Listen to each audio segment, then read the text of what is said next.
Before we jump in, I want to tell you that this is the last week to get in on our summer membership drive. If you've been meaning to become a member, now is the time. And if you sign up at bit.ly/2026 member drive, you'll get some great perks, and you'll know that you're supporting the continued existence of this show. It takes a lot of people power to put this show out week after week, and so if what we do matters to you, go to bit.ly/2026 member drive, all one word, and sign up. If you do it before August 15th, you'll also get a limited edition t-shirt, as well as our eternal gratitude.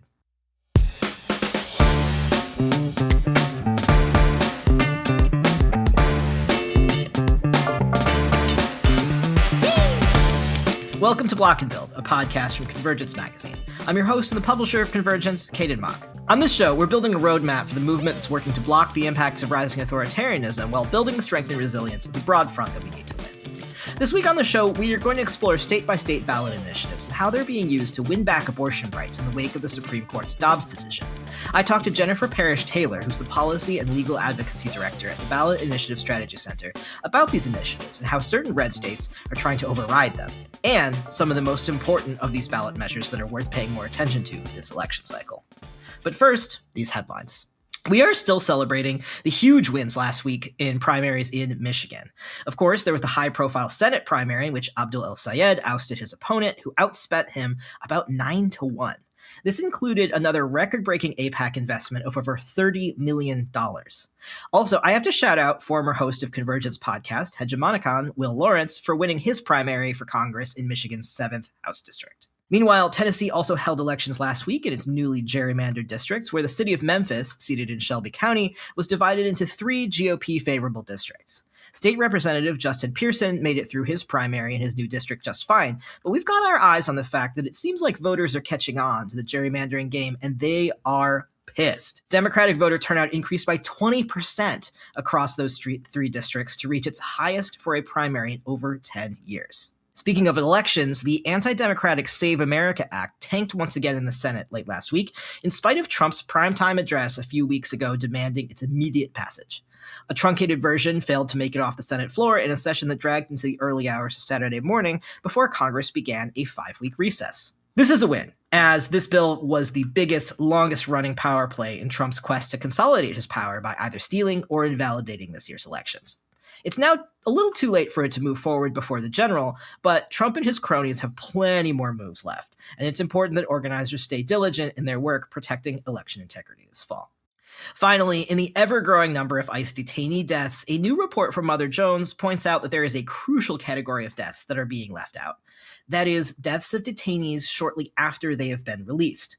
After a policy from the Biden era was recently rescinded, ICE is no longer required to report or investigate deaths that happen within 30 days after a detainee is released. This means that detention center medical neglect that results in a death after release is not included in this year's skyrocketing detention center toll. One of those cases includes 29-year-old Prisciliano Trejo Ricano, who died of an acute form of leukemia shortly after being released by ICE. Ricano reported coughing up blood and worsening migraines while he was in detention and was in a coma by the time he was discharged to his family toward the end of July. Yet another death occurred after a detainee was released from Delaney Hall directly to a hospital. Delaney Hall is, of course, the site of a high-profile hunger strike over conditions, including a lack of adequate medical care. Issues with food, medical care, religious freedom, and access to counsel in immigration detention have always been a feature of the detention regime, even before the Trump administration. These facilities, which are now warehousing more detainees for increasingly long periods of time, are starting to look distinctly like concentration camps. This piece from Mother Jones points out more devastating examples of this injustice, so we really encourage you to read the full piece, which will be posted in the show notes. On November 5th, 2024, New York State voters found something unique on their ballots, an option to vote for Proposition 1, or the Equal Rights Amendment, to be enacted into state law. Prop 1, amongst other things like discrimination protections, guaranteed abortion rights, and reproductive health care for all New York State residents. Prop 1 easily passed and made its way into law, just 2 years after the Supreme Court's Dobbs decision repealed Roe v. Wade and therefore abolished federal abortion rights. New York is just one example of how statewide ballot initiatives are being used to win back abortion rights in a post-Roe landscape. Some have succeeded, like in Ohio. Other states are caught in a back-and-forth ballot battle, like in Missouri, which protected abortion under Amendment 3 in 2024, but it's now back on the ballot asking voters to repeal protections in 2026, also under the name Amendment 3. But ballot initiatives can be a particularly useful tool in restrictive red states like Idaho, where voters will also have the choice to vote for the state's own Proposition 1 that will similarly guarantee reproductive freedoms. Here to talk about this issue and how ballot measures are shaping the November general election is the Policy and Legal Advocacy Director at the Ballot Initiative Strategy Center, Jennifer Parrish-Taylor. BISC is an infrastructure organization that helps organizations that are fighting for reproductive justice, the rights of marginalized communities, and others utilize ballot measures across the United States. Take a listen. Jennifer, thank you so much for joining me today. Thanks for having me. Of course. We've covered a variety of ballot initiatives on this show and also sometimes the process behind them. But could you talk a little bit about what you're seeing overall in terms of what state-level ballot initiatives look like and then how that process can really vary state by state?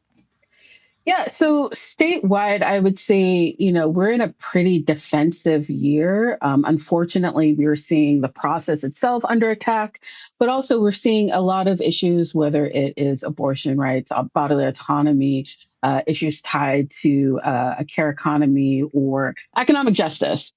We're seeing that those ballot measures are supremely successful at the ballot box. But unfortunately, because we're seeing legislatures become more and more gerrymandered, more and more conservatives, we're seeing direct attacks either through implementation delays or through litigation to keep those policies from being enacted. So when it comes to who has the tool, we're looking at about 25 people, or I should say states, in the District of Columbia who have access to the People's Tool.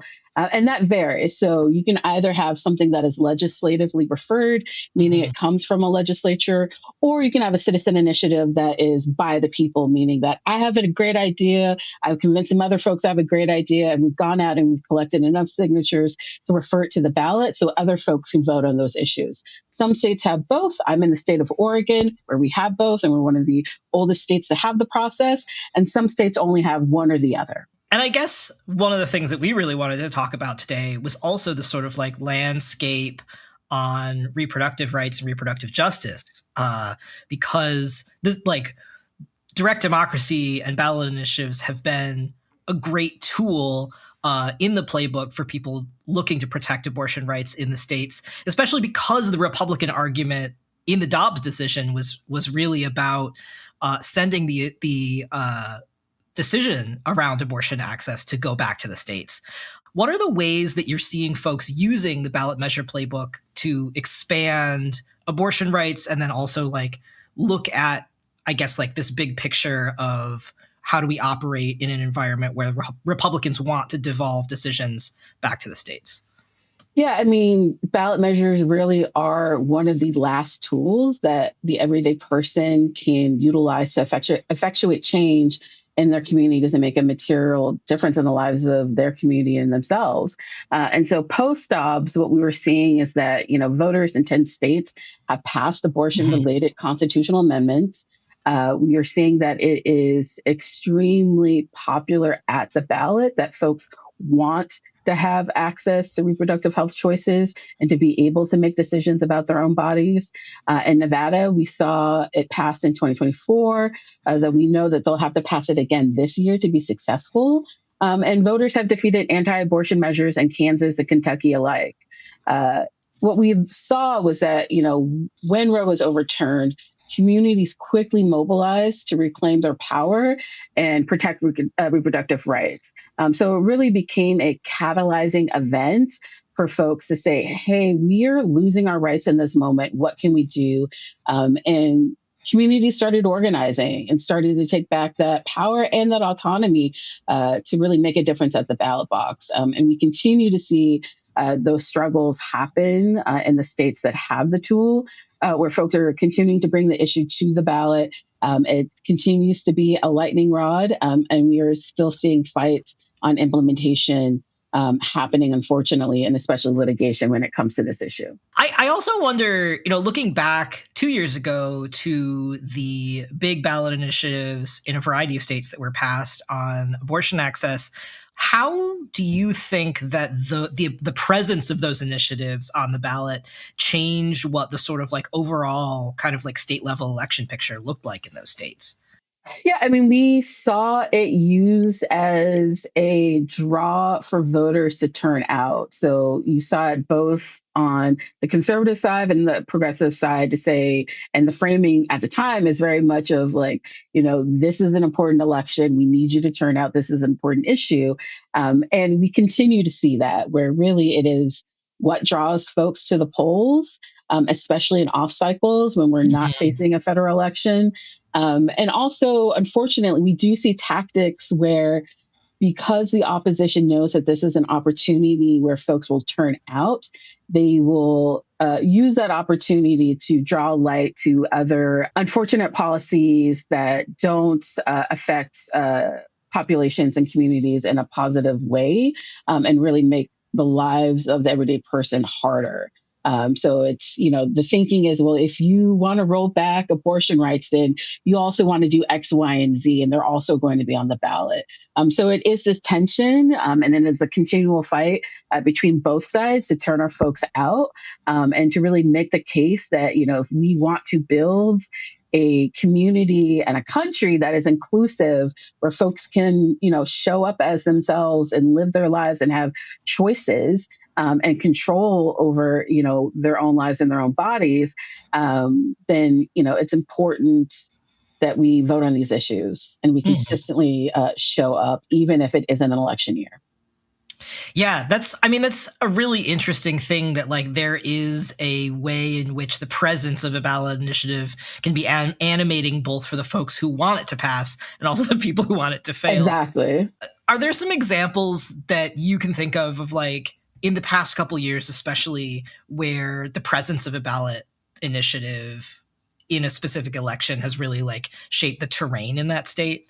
Well, I mean, I think what we have seen most recently related to like voter ID, we see it being used really as a form of ballot candy. We think of Maine, who was successful in beating back that ballot measure, but really what we saw is that opposition was using it as a tool and using a narrative and a framing around, who gets the vote, who should get to vote, and that, there is rampant fraud happening. And we know that's not founded. We know that that's not true.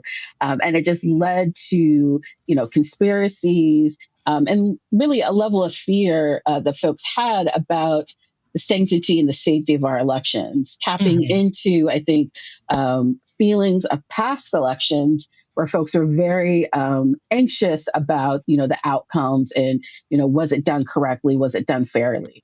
And so we see opposition leveraging that fear, leveraging that anxiety to really move policies forward that they dress up as, responsible policies to weed out fraud. And we just know that that's not true. There hasn't been really any legitimate cases of fraud to come out.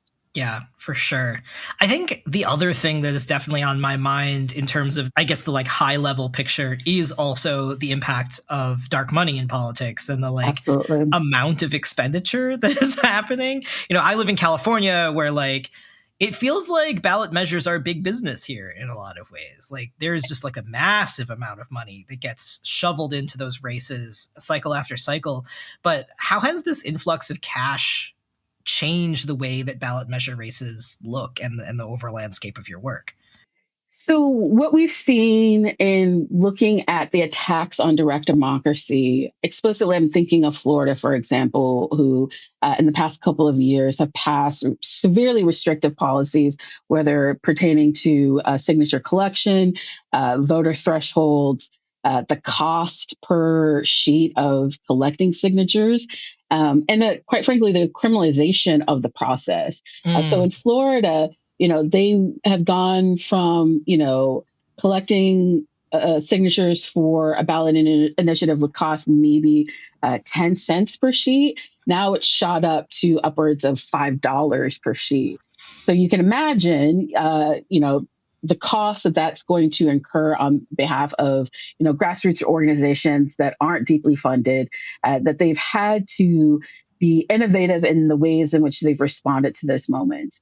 And, quite frankly, I think they've come up with some really brilliant workarounds where they're able to connect to voters in their state and have them request a registration form for the ballot measure that's going to be on the ballot, and have them essentially have the citizen do the work of what a canvasser would do. And so what we're seeing, though, is unfortunately, Florida has become a proving ground of kind of the worst policies we want to see as it relates to ballot measures and the process. And we're seeing that diffuse to other states like Missouri, where we are seeing fights around the process, and it becoming almost impossible to use.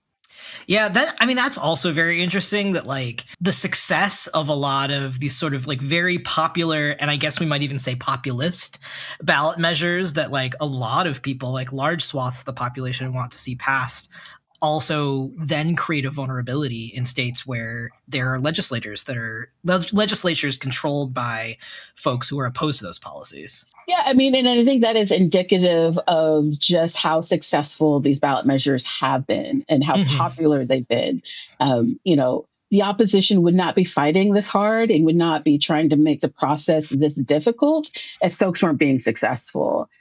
So, one of the things I, routinely tell our partners in the fields when they ask, like, it's just become so difficult to do ballot measures. Like, we just need some form of hope or some, blue lining, silver lining out there. And I said, y'all are being successful. So keep doing what you're doing. Yes, you have to be more innovative. Yes, you now have to be more prepared and strategic to anticipate those fights. But that's only because you're being successful.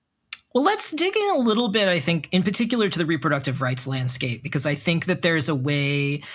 I know that we've talked on this show before about Kansas and the Kansas ballot measure from a couple of years ago, but could you talk a little bit generally, but then also maybe look at a specific state about how ballot measures are really being used as a tool for expanding reproductive rights, especially in states that are like very gerrymandered and maybe have like a conservative trifecta or otherwise places that the larger political landscape makes it seem like there's not a lot of hope for change there. Yeah, I mean, I brought up Missouri. And so this November, they're going to be contending with Amendment 3, which is a near total ban on abortion and ban on gender affirming care for minors. And to be clear, this is a legislatively referred measure. And so where this has come about is because Missouri was previously successful in passing abortion rights in the state, the legislature reacted in this way by bringing forth Amendment 3. And so what we've seen in Missouri, where you have a legislature that is more conservative, is you do see this kind of backlash to what the people have communicated they want to have in their communities. And this has led to, more intensive organizing by our partners in the field. It really also, I think, has catalyze the voters in that state in a way that we don't see in other states, that, you get something passed, you believe that it's law, and then to come back and be told, well, actually, the legislature wants to repeal much of what you voted on, if not all of it. It really, upsets and angers people and turns them out in a way that I don't think the legislature is going to be prepared for. And we are seeing that trend of the voting populace really getting agitated and moved to action increase as we are seeing more and more legislatures that are actively rolling back the voice and will of the people. And, I think that is only going to continue the more we see this gerrymandering conversation continue, and this redistricting conversation continue, where we are recognizing, and I think what folks in these communities are recognizing, is that when the legislature can't win on an issue or can't win outright, they seek to change the rules of the game and move the goalposts. And, what we have seen in our research is that folks are really invested in campaigns and outcomes being fair and really take, any change to that process as really an assault on kind of the bigger idea of what democracy is supposed to be. That it is, you play by the rules, you win your campaign, and let that be the decision. Whether or not you agree with it, that's what the outcome should be. Yeah, it seems like there's a really interesting opportunity here in a lot of ways to kind of like really highlight the contradiction between what we talk about democracy in this country and the way that quote unquote democracy actually works in a lot of places. Yeah, I mean, and quite frankly, at best, we see much of these attacks on the process and the rollbacks or delays in implementations as just manifestations of authoritarianism. And so, for us, our goal is really to connect the little d of direct democracy and the people's tool to the broader umbrella of big D democracy, and like how, to your point, like how does our country function? And it's our belief really that, the people's tool and little d democracy is really just a reflection of the health of the broader democracy that we all participate in.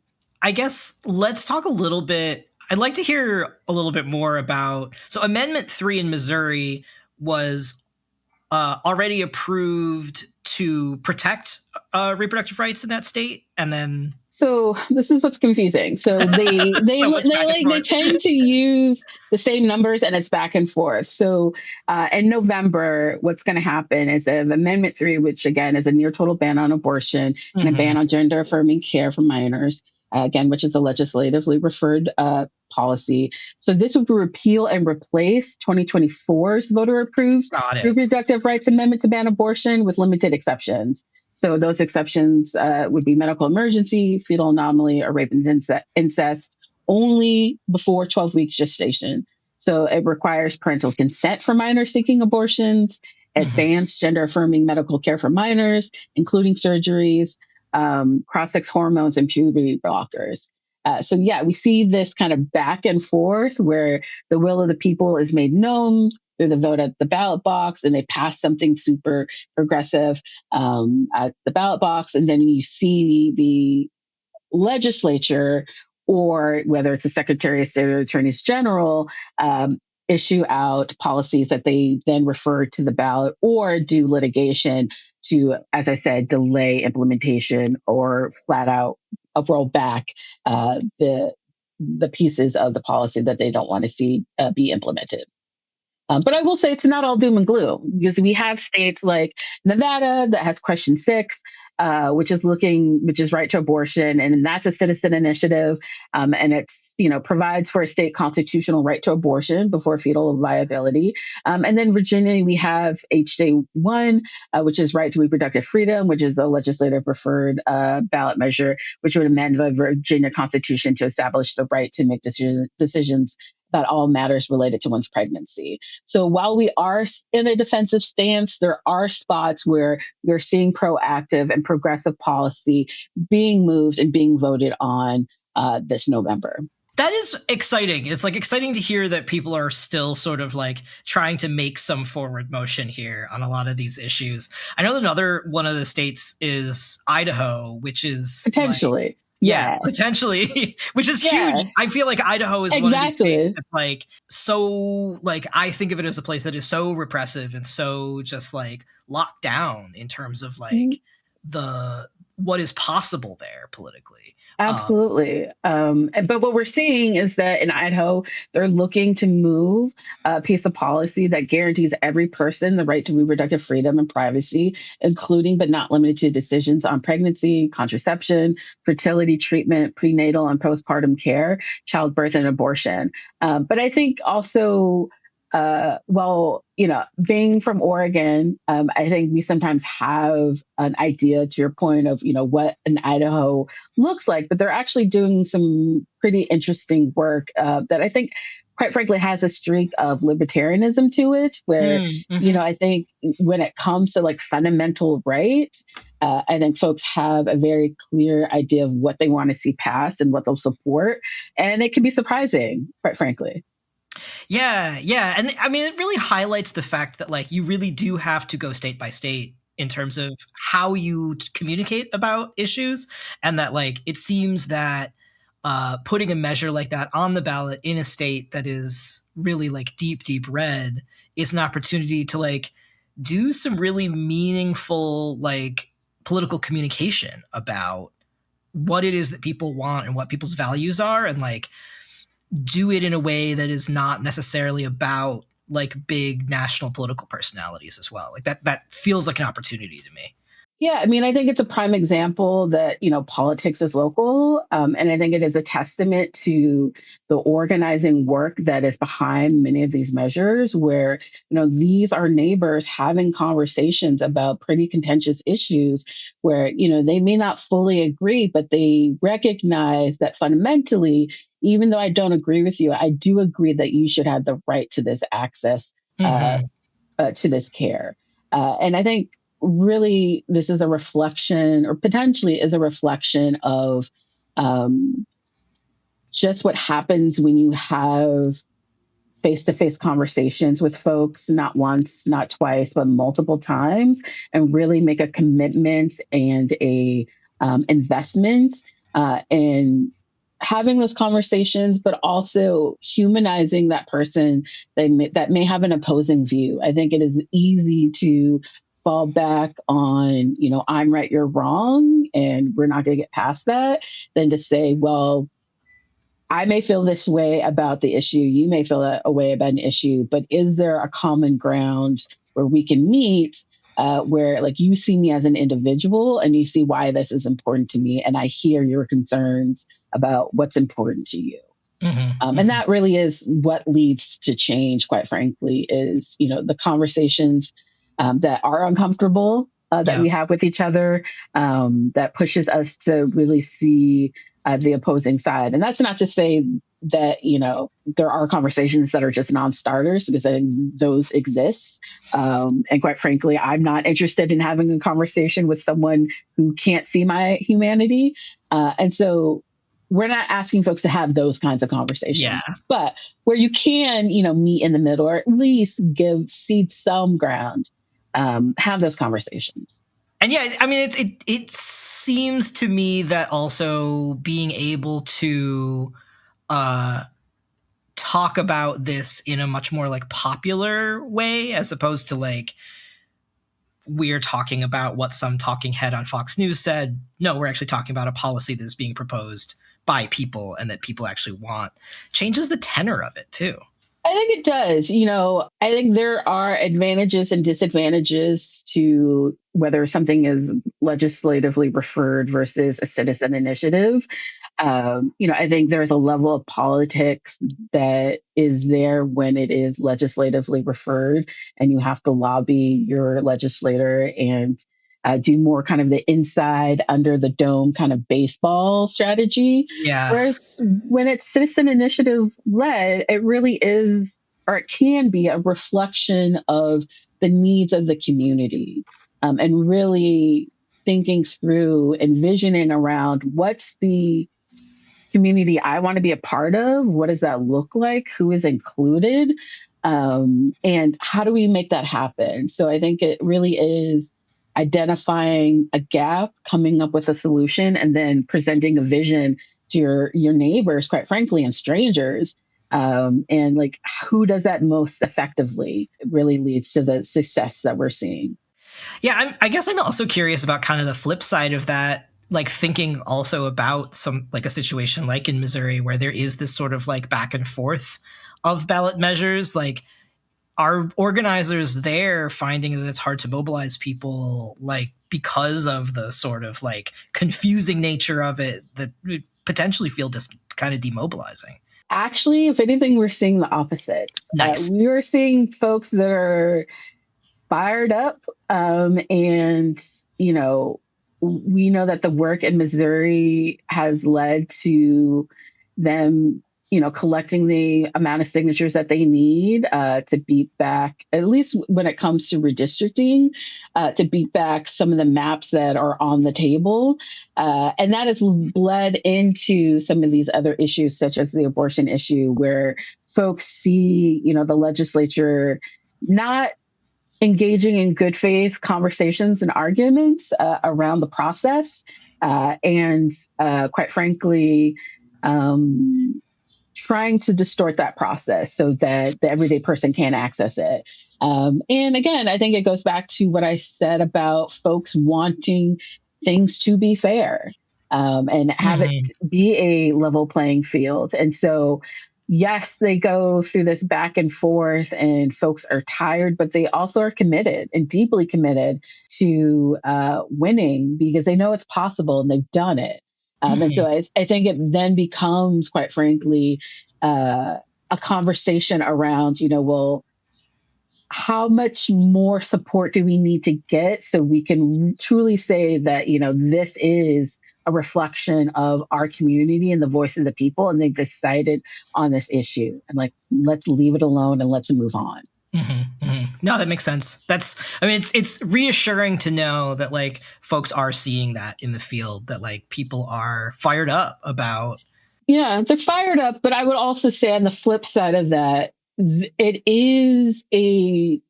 does also have a chilling effect in that you do have voters who are frankly confused as to what's going on because they've come out, they voted on the issue, it's passed. They don't now understand, well, why are we having this conversation again?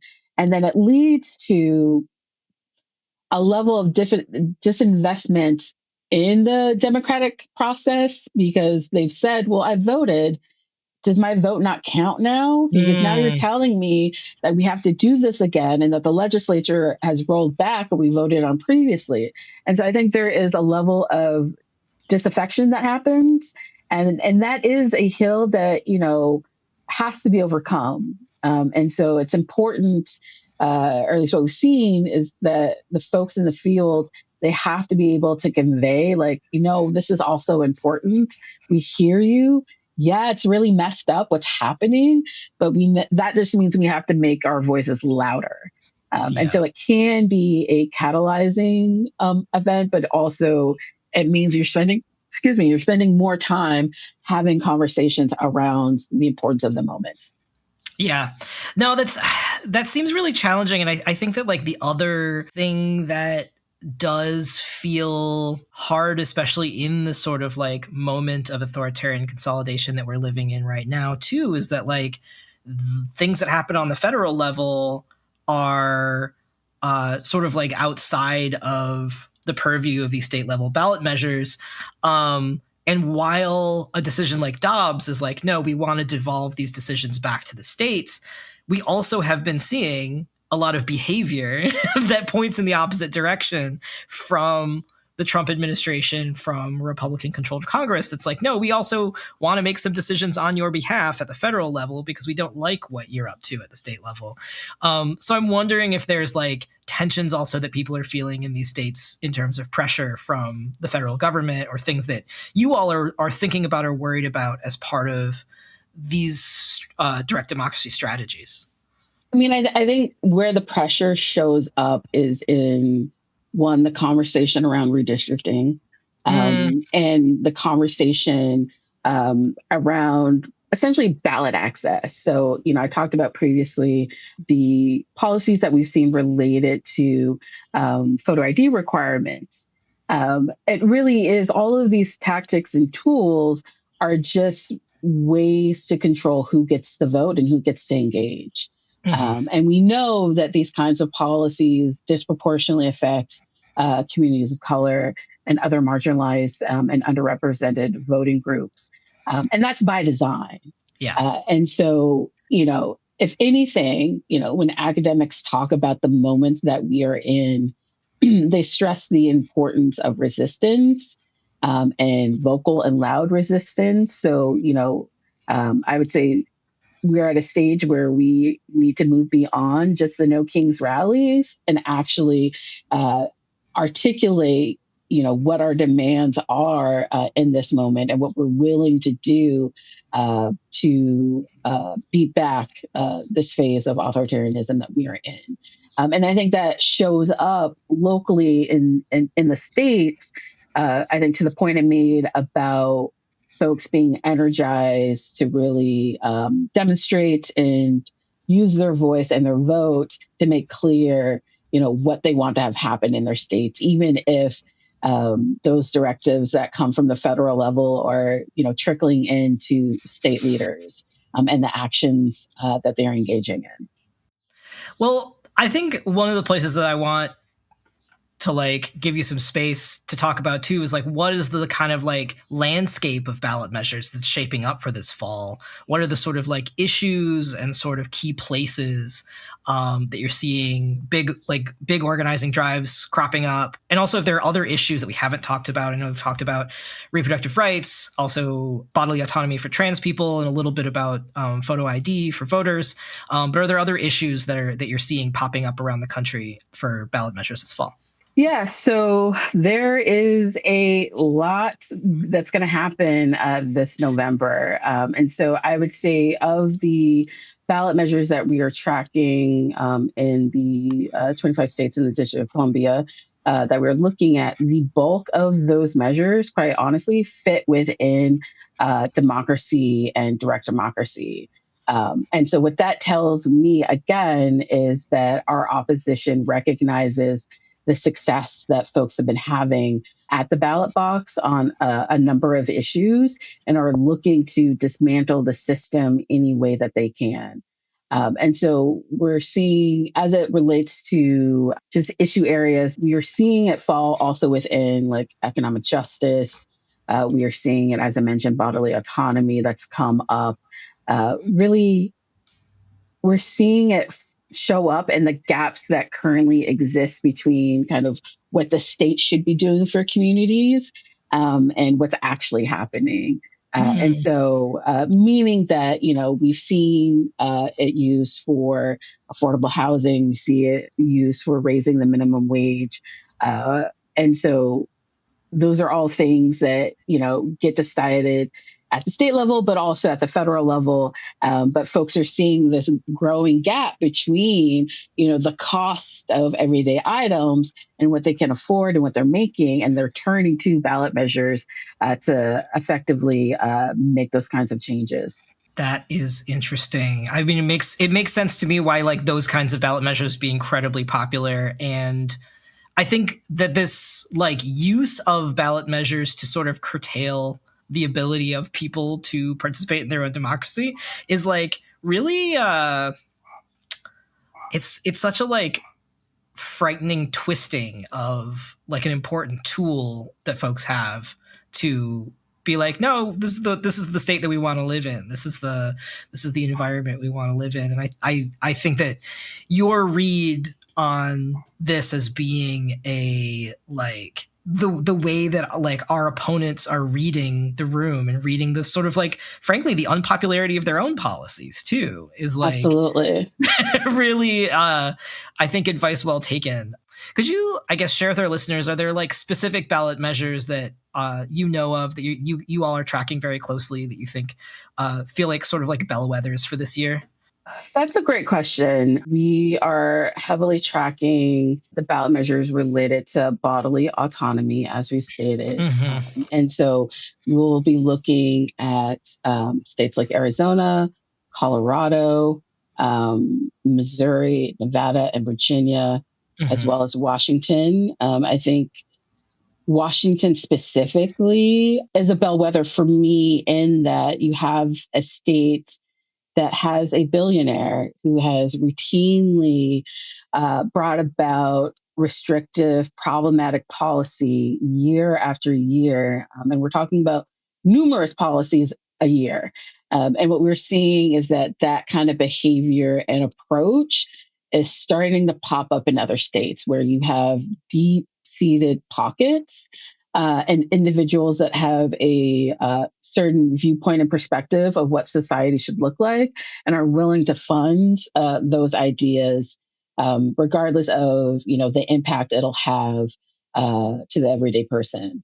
And so I think what we're going to see is that kind of behavior pop up more and more. And I think especially given what has happened at the Supreme Court in terms of the guardrails around money and politics for campaigns and issue campaigns, we're only going to see that ramp up.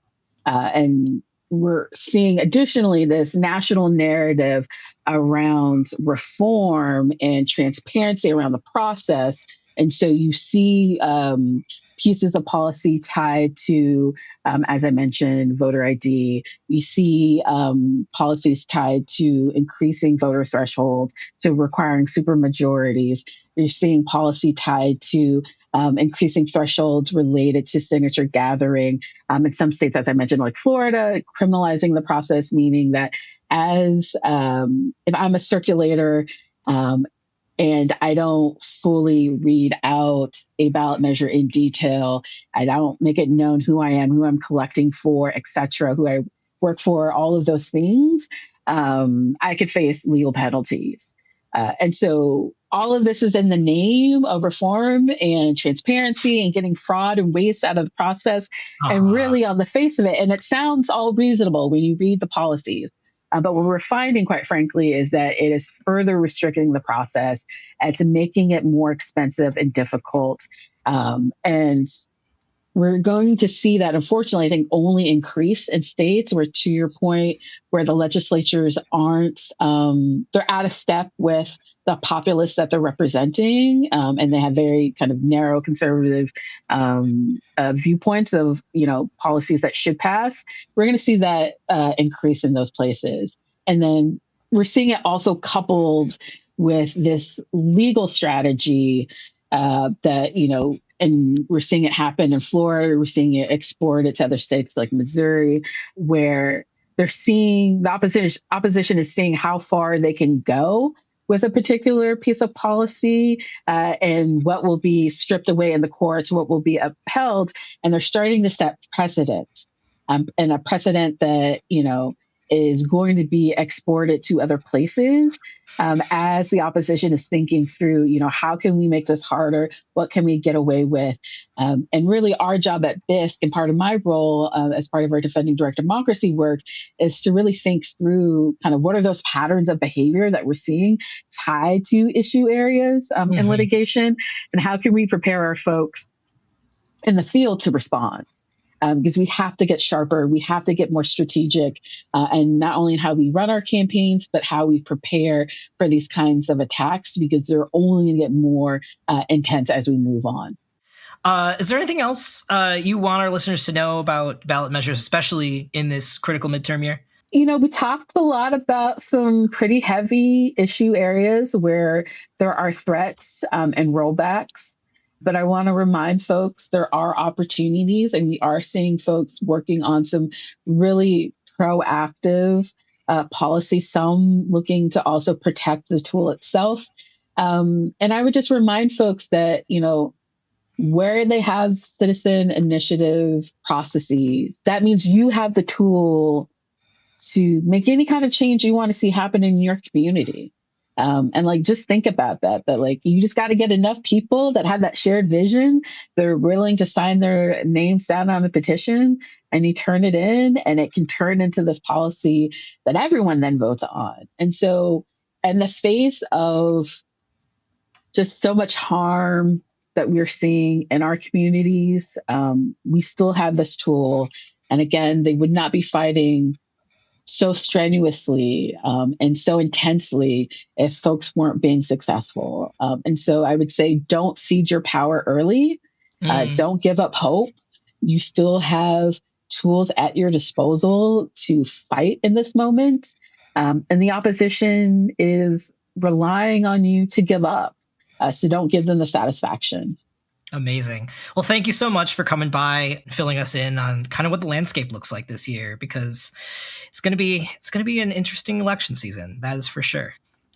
going to be an interesting one. And I think it's going to always be an interesting one. But again, we have opportunities to make some change. Awesome. It's good to talk to you, Jennifer. Take good care. Absolutely. Thank you. My thanks again to Jennifer for joining me today. There's a link to all of BISC's work and their website, which can help you discover ballot initiatives that are impacting your state and beyond. This show is published by Convergence, a magazine for radical insights. I'm Kate Mock, and our producer is Josh Elstro. Kimmy David designed our cover art, and Trey Nitza is our summer intern. Convergence Magazine is a proud founding member of the Movement Media Alliance. If you liked what you heard, please let us know. Be sure to subscribe for more episodes, tell a friend, or rate and review the show wherever you listen. This helps us find new audiences, and it means a lot to our team. And finally, of course, if you'd like to support the work that we do at Convergence, bringing our movements together to strategize, struggle, and win in this crucial historical moment, please join our 2026 membership drive. Go to bit.ly/2026 member drive to set up your membership and get some great perks too. I hope this helps.